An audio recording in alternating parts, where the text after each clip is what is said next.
Hi guys, welcome you all to another new episode in TRADEINDIANS channel. So இன்னைக்கு நம்ம பார்க்க போகிற topic what is put option, அதாவது PE அப்படின்ற ஒரு வார்த்தையை அடிக்கடி ஸ்டாக் மார்க்கெட்டில் கேள்விப்பட்டிருப்பீங்க. இந்த புட் ஆப்ஷன் அப்படின்னா என்னதுன்றது பார்க்கறதுக்கு முன்னாடி நான் ஆல்ரெடி இந்த கால் ஆப்ஷன்ஸ் என்னதுன்னு பார்த்துருந்தீங்கன்னா ஒரு ஐடியா கிடைக்கும். உங்கள் ஆப்ஷன்ஸ்னால் என்னதுன்றது ஒரு ஐடியா கிடைக்கும். ஸோ லிங்க் வந்து டிஸ்கிரிப்ஷனில் இருக்கும். பிளேலிஸ்ட் கூட க்ரியேட் பண்ணியிருக்கோம். ஸ்டாக் மார்க்கெட் பிகினர் சீரீஸ்ன்ட்டு, அப்புறம் ஆப்ஷன்ஸ் சீரீஸ்ன்ட்டு. ஏன் இதெல்லாம் பார்த்தீங்கன்னா பிகினர்ஸ் நிறைய பேர் கேட்குறீங்க என்கிட்ட, சார் இது மாதிரி எங்களுக்கு ட்ரேடிங் நாலேஜே இல்லை, ஸ்டாக் மார்க்கெட்னா என்னன்னே தெரியாது, ஃபஸ்ட் நான் இதெல்லாம் என்னென்னு தெரிஞ்சுக்கிட்டா தான் நெக்ஸ்ட்டு நாங்கள் கிளாஸஸ் கூட அட்டன் பண்ணி கற்றுக்க முடியும் நிறைய விஷயம். ஸோ உங்களுக்கு வந்து ட்ரேடிங் பண்ண ரொம்ப இன்ட்ரெஸ்ட்டாக இருக்குது, நீங்கள் கொஞ்சம் சொல்லித்தாங்க, இந்த ஆப்ஷன்ஸ்லாம் சொல்கிறாங்க அப்படின்னா என்னன்னு கேட்டிருக்கீங்க. ஸோ உங்களுக்காக தான் இந்த வீடியோ. வாட் இஸ் புட் ஆப்ஷன்ஸ், ஓகேவா?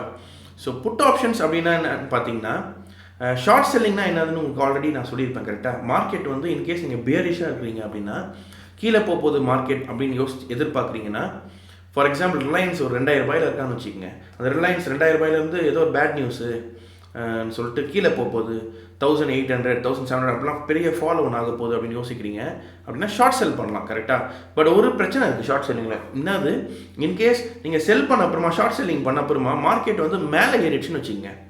2000 ஷார்ட் செல் பண்ணுறீங்க, 1900 1800 வந்தால் 100 ரூபாய் 200 ரூபா ப்ராஃபிட் வருது.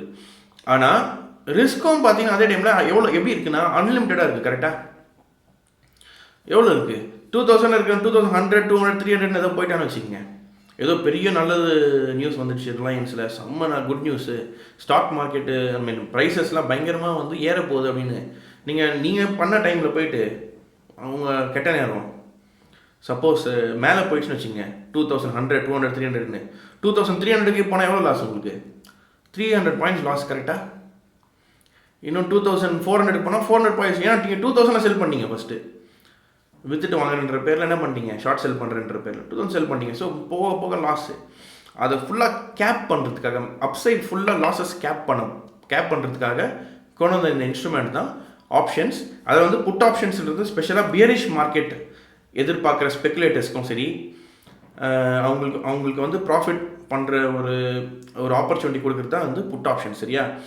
இதில் 2 விஷயம் இருக்குது. புட் ஆப்ஷன்ஸ் வந்து ஸ்பெக்குலேட்டர்ஸ் வந்து மார்க்கெட் கீழே போகுதுன்னு எதிர்பார்க்குறாங்கன்னா ஷார்ட் செல்லிங் மாதிரி இதை யூஸ் பண்ணலாம், ஓகேவா? அப்படி இல்லைனா ஆல்ரெடி நீங்கள் ஒரு போர்ட்ஃபோலியோ வச்சுருக்கீங்கன்னு வச்சுக்கோங்க. ஃபார் எக்ஸாம்பிள் ரிலையன்ஸ் ஆல்ரெடி நீங்கள் வச்சுருக்கீங்க, 2000 ரூபாயில் நான் வச்சுருக்கேங்க, ஸ்டாக்ஸாக வச்சுருக்கேங்க. ஆனால் வந்து எனக்கு சப்போஸ் கீழே போயிடுச்சுன்னா பயமாக இருக்குங்க, மேலே எவ்வளோனா போனால் சந்தோஷம் தான், நம்மளுக்கு கீழே போச்சுன்னா ரிஸ்க்குங்கன்றவங்களுக்காக கொண்டு வந்திருக்க ஒரு இன்ஸ்ட்ருமெண்ட் தான் புட் ஆப்ஷன்ஸ். இப்போ வந்து இது ஒரு சின்ன எக்ஸாம்பிள், ஒரு சின்ன கதை மாதிரி நான் சொல்கிறேன், அப்போ வந்து நீங்கள் நல்லா புரிஞ்சிக்கலாம், ஓகேவா? ஸோ ஒருத்தர் வந்து சுற்றிட்டுருக்காரு ஊரில், அவருக்கு வந்து யாரோ சொல்லிட்டு இருக்காங்க இந்த மாதிரி ரிலையன்ஸ் கம்பெனி ஸ்டாக்கெல்லாம் பயங்கரமாக ஃபாலோ ஆக போகுது, நான் ரிலையன்ஸில் தான் வேலை செய்கிறேன், எனக்கு கேள்விப்பட்டேன், இந்த மாதிரி ஒரு தகவல் கிடச்சிருக்கு, இது ரொம்ப ஸ்ட்ராங்கான தகவல் தான்ப்பா, முடிஞ்சால் சம்பாரிச்சிக்கோ, ஏன்னா ரிலையன்ஸுக்கு கொஞ்சம் உள்ள கூட இன்டர்னல் ப்ராப்ளம்லாம் இருக்குது, அது வந்து இன்னும் சால்வ் ஆகலை, ஸோ முடிஞ்சால் சம்பாரிச்சிக்கோ, உனக்கு நான் சொல்கிறேன் அவ்வளோதான் அப்படின்னு சொல்லிட்டு போயிடுறாரு ஒரு பாட்டுக்கு. இவரை சொன்னது கேட்டதுலேருந்து ஒரு தூக்கமே வரல. ஐயோ செம்ம ஆப்பர்ச்சுனிட்டி ஆச்சு, ரிலையன்ஸ் நல்லா 2000 ரூபாயில் ட்ரேட் ஆகிட்டு இருக்கானே, நல்லா கீழே விழுந்தானா ஒரு 1500 ரூபாய் கூட வந்துடுவானே ஈஸியாக, இதை எப்படியா சம்பாதிக்கணுமே, காசு வேறு நிறையாவும் இல்லை என்கிட்ட, நான் வச்சுருக்கதே ஒரு 10,000 15,000 தான், இதில் நான் எப்படி இதை எப்படி நான் மொத்தமாக சம்பாதிக்கிறது ரிலையன்ஸோடைய ஃபாலில். ப்ளஸ் அது மட்டும் இல்லாமல் இன்கேஸ் நான் கடனை உடனே வாங்கின்னு வந்து ஷார்ட் செல்லிங் பண்ணுறேன்னு வச்சுக்கோங்க, பெரிய மார்ஜின் ஒரு 2 லட்ச ரூபா கேட்குறான், ஷார்ட் செல்லிங் பண்ணிவிட்டு அங்கேருந்து ரிலையன்ஸ் மேலே கீழே போயிடுச்சுன்னா அவ்வளோ லாஸ் என்னால் ஏற்றுக்க முடியாது, நான் என்ன பண்ணுறது அப்படின்னு டென்ஷனில் சுற்றிட்டு இருக்காரு. இவர் சுற்றுறத ஒருத்தர் பார்க்குறாரு, அவர் கூப்பிட்றாரு, தம்பிங்க வாப்பா அப்படின்றாரு. இவரும் போகிறார், சொல்லுங்கண்ணே என்னப்பா பிரச்சனை, இது மாதிரி இவர் சொல்கிறாருண்ணே, ரிலையன்ஸ் கீழே போகுது, ஸோ அது ஒரு ஆப்பர்ச்சுனிட்டி பண்ணணும், பட் ரிஸ்க்கு அப்சைடில் போனால் கொஞ்சம் பெருசாக இருக்குமே, என்னால் ரிஸ்க்கு தாங்க முடியாது, என்னால் பேர் பண்ணிக்க முடியாது ரிஸ்க்கு, பட் கீழே எவ்வளோ பண்ணாலும் சம்பாதிக்கிற மாதிரி ஒரு திட்டம் வேணும்ண்ணே அப்படின்றாரு. அடப்பா இது தெரியாதா உங்களுக்கு, இதுக்கு ஒரு அண்ணங்கிட்ட ஒரு அருமையான திட்டம் இருக்கேப்பா, இந்த புட் ஆப்ஷன் ஒன்று வச்சுருக்காங்களே, அதை நீங்கள் கேள்விப்பட்டது இல்லையா கேட்குறாரு. என்னென்ன சொல்கிறீங்க, எனக்கு புரியாது, புட் ஆப்ஷன் அப்படின்னா என்னது? அதான்ப்பா பிஇப்பா. ஆனால் தெரியாதுண்ணே, சொல்லுங்கண்ணே அப்படின்னா என்னதுண்ணே? தம்பி ஒன்றும் இல்லை, நீ என்ன நினைக்கிற, ரிலையன்ஸ் கீழே போகுதுன்னு நினைக்கிறேன், கரெக்டாக 2000 ரூபாயில் இருக்கிற ரிலையன்ஸ் இப்போது எங்கே போகுதுன்னு நினைக்கிறேன், ஆனால் ஒரு 1500 கண்டிப்பாக போயிடணும், எல்லாம் 1500 கூட போயிடுனேன், ஸோ அவ்வளோ போவோன்னு நினைக்கிற பற்றியா? அப்போது நீ கீழே தான் போகுதுன்னா அதுக்கு வந்து நீ வந்து புட் ஆப்ஷனை வந்து பை பண்ணலாம்ப்பா. இந்த ஸ்டாக் மார்க்கெட்டில் ஆப்ஷன்ஸ்னு ஒன்று வச்சுருக்காங்க, அதில் புட் ஆப்ஷன் ஒன்று வச்சுருக்காங்க. இது எஸ்பெஷலாக யாருக்குன்னு பார்த்தீங்கன்னா கீழே போகும்போது மார்க்கெட் பியரிஷாக இருக்க போதுன்னு ஃபீல் பண்ணுற ஸ்பெகுலேட்டர்ஸ் இருக்காங்க இல்லையா, ஸ்பெகுலேட்டர்ஸ்னால் எதிர்பார்க்குறவங்க, அவங்களுக்கு வந்து இதை இன்ட்ரடியூஸ் பண்ணியிருக்காங்க. நீ வந்து கீழே போகும்போதும் எதிர்பார்க்குற இல்லையா, ஸோ நீ வந்து அந்த புட் ஆப்ஷனை 2000 ரூபாயில் இருக்க அந்த புட் ஆப்ஷனை வாங்கிட்டீங்கன்னா மார்க்கெட் எவ்வளோ போனாலும் 1500 ரூபாய்க்கு போனாலும் அந்த 500 ரூபாய் உனக்கு தான்ப்பா. என்னென்ன சொல்கிறீங்க? ஆனால் மேலே போச்சுன்னா எனக்கு பிரச்சனையாச்சே, அந்த காசை எங்கே போய் கொடுக்குறது? சப்போஸ் 2000 ரூபாயில் 2200 300 போயிடுச்சுன்னா அந்த காசை நான் எங்கே லாஸ்? தம்பி நீ கவலையே படாத, அதுக்கும் ஒரு ஆப்ஷன். அதுதான் புட் ஆப்ஷன் முழுசாக நீ இன்னும் கேட்கவே இல்லை. நீ இது கட்ட வேண்டிய தொகை வெறும் 50 ரூபா தான். இந்த 50 ரூபா நீ கட்டிட்டீங்கன்னா மார்க்கெட் எவ்வளோ மேலே போனாலும் உங்ககிட்டேருந்து 10 பைசா வாங்க மாட்டாங்க. அந்த 50 ரூபா தான் உனக்கு லாஸ்ப்பா. மார்க்கெட் 2000லேருந்து 3000க்கே போனாலும் நீ ஒரு லாஸும் இல்லை. இதே நீ ஷார்ட் செல்லிங் பண்ணியிருந்தால் என்ன இருக்கும்?